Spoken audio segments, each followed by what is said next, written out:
दोस्तों, जब भी प्राचीन भारत की बात की जाती है तो एजुकेशन सिस्टम का नाम आते ही नालंदा का नाम जरूर आता है। क्योंकि प्राचीन भारत में नालंदा विश्वविद्यालय शिक्षा की सबसे जरूरी और पूरी दुनिया में सबसे फेमस यूनिवर्सिटी थी। ये दुनिया के सबसे पुराने विश्वविद्यालयों में से एक थी, लेकिन इतिहास और भारत की गौरव गाथा को आगे के समय तक जो यूनिवर्सिटी लेकर आ सकती थी, उस समय से बहुत पहले ही मुस्लिम आक्रमणकारी बख्तियार खिलजी ने पूरी तरह से बर्बाद कर दिया।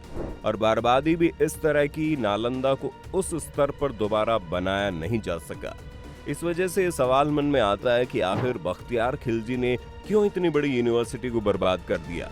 तो आइए जानते हैं।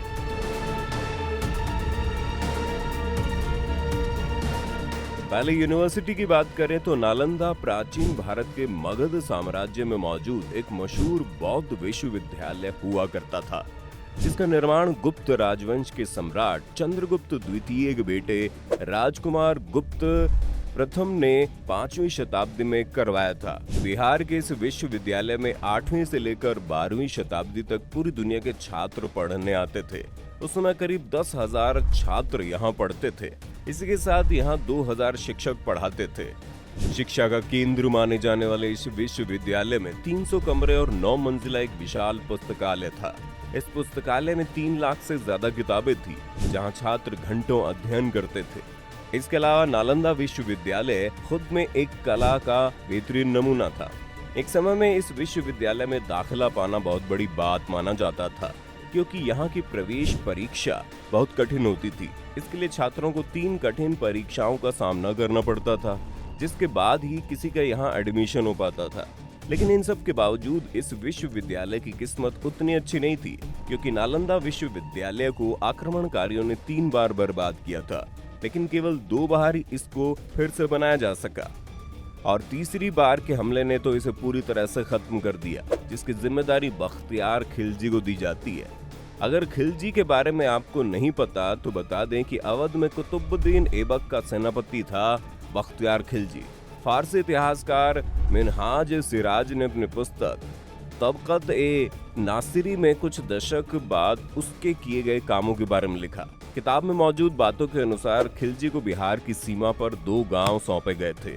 मौके को भांपते हुए उसने बिहार में कई लूटपाट और छापे शुरू कर दिए और उसे जीत भी मिलती रही, जिससे उसका हौसला बढ़ता रहा।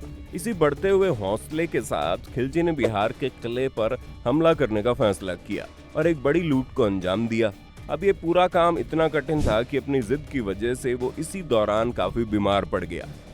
अब यहाँ आपको ये बात पता होनी चाहिए कि ये एक ऐसा मुस्लिम था जिसको हिंदुओं पर बिल्कुल भरोसा नहीं था, इसलिए उसने अपने हकीमों से काफी इलाज करवाया, मगर वो ठीक नहीं हो सका। उसकी तबीयत इतनी खराब हो गई कि वो लगभग मौत के कगार पर पहुंच गया था, जिससे पूरी सेना और उसके लोग परेशान हो गए थे।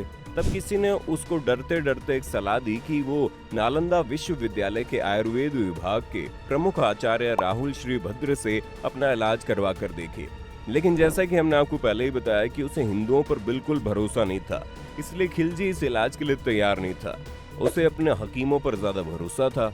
वो ये मानने को तैयार नहीं था कि भारतीय वैद्य उसके हकीमों से ज्यादा ज्ञान रखते हैं या ज्यादा काबिल हो सकते हैं। लेकिन आखिर में जब हालत और खराब होती चली गई तो उसने अपनी जान बचाने के लिए नालंदा विश्वविद्यालय के आयुर्वेद विभाग के प्रमुख आचार्य राहुल श्रीभद्र को बुलवाना सही समझा।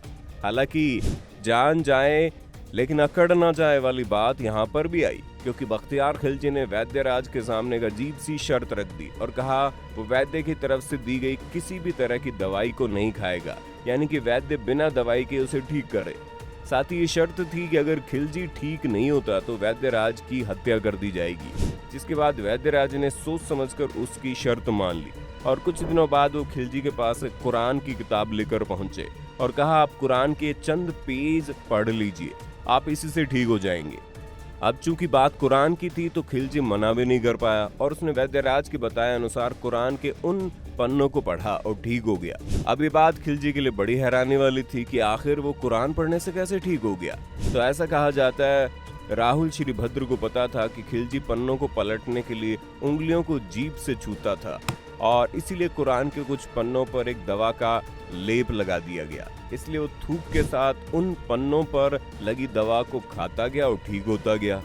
अब खिलजी इस बात से परेशान रहने लगा कि एक भारतीय विद्वान और शिक्षक के पास उसके हकीमों से ज्यादा ज्ञान है, और इस बात से वो इतना नाराज हुआ कि उसने ठान लिया कि वो ऐसी यूनिवर्सिटी को ही तबाह कर देगा जहां उसके हकीमों से ज्यादा पढ़े लिखे लोग निकल रहे हैं। यही कारण था कि उसने देश से ज्ञान, बौद्ध धर्म और आयुर्वेद की जड़ों को नष्ट करने का फैसला किया, जिसके लिए खिलजी ने नालंदा विश्वविद्यालय की बड़ी लाइब्रेरी में आग लगा दी और लगभग 90 लाख पांडुलिपियों और किताबों को जला दिया। ऐसा कहा जाता है नालंदा विश्वविद्यालय में इतनी किताबें थी कि वो 3 महीने तक जलती रही। किताब तक की ये तबाही नहीं रुकी, क्योंकि खिलजी को पता था कि जो लोग इस यूनिवर्सिटी से पढ़ के निकले वो आगे चलकर एक और यूनिवर्सिटी बना लेंगे। इसलिए खिलजी के आदेश पर तुर्की आक्रमणकारियों ने सैकड़ों विद्वानों और बौद्ध भिक्षुओं की हत्या कर दी, जिसने पूरी तरह से संस्था को खत्म कर दिया। इस यूनिवर्सिटी के जलने के बाद ही भारत में जिस स्तर पर बौद्ध धर्म का डेवलपमेंट हो रहा था वो सिमटने लगा और लगभग खत्म हो गया।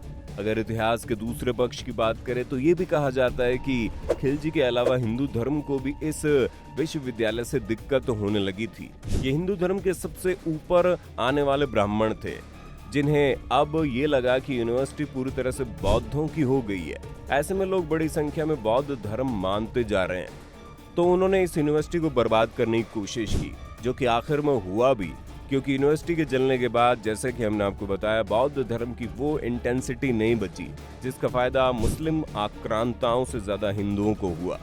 तो दोस्तों, आपने देखा किस तरह से एक इंसान के घमंड की वजह से भारत की सबसे बेहतरीन यूनिवर्सिटी बर्बाद हो गई और लोग सिर्फ धर्म के नाम पर लड़ते रहे हैं। इसीलिए बात समझना बेहद जरूरी है कि धर्म की लड़ाई में हमेशा समाज को विकसित करने वाले एसेट्स ही बर्बाद होते हैं। आपकी इस मामले में क्या राय है, हमें कमेंट में बताना। अगर आज की ये वीडियो पसंद आई तो इसे लाइक करने के साथ दोस्तों और रिश्तेदारों में शेयर कर देना। अगर आप ये वीडियो YouTube पर देख रहे हैं तो चैनल को सब्सक्राइब करके बेल आइकन दबा दें, और अगर Facebook पर आप ये वीडियो देख रहे हैं तो Facebook पेज को लाइक जल्दी से करो। फिलहाल के लिए इतने, अभी के लिए हमें दीजिए इजाजत। आपसे मुलाकात होगी अगली वीडियो में। शुक्रिया।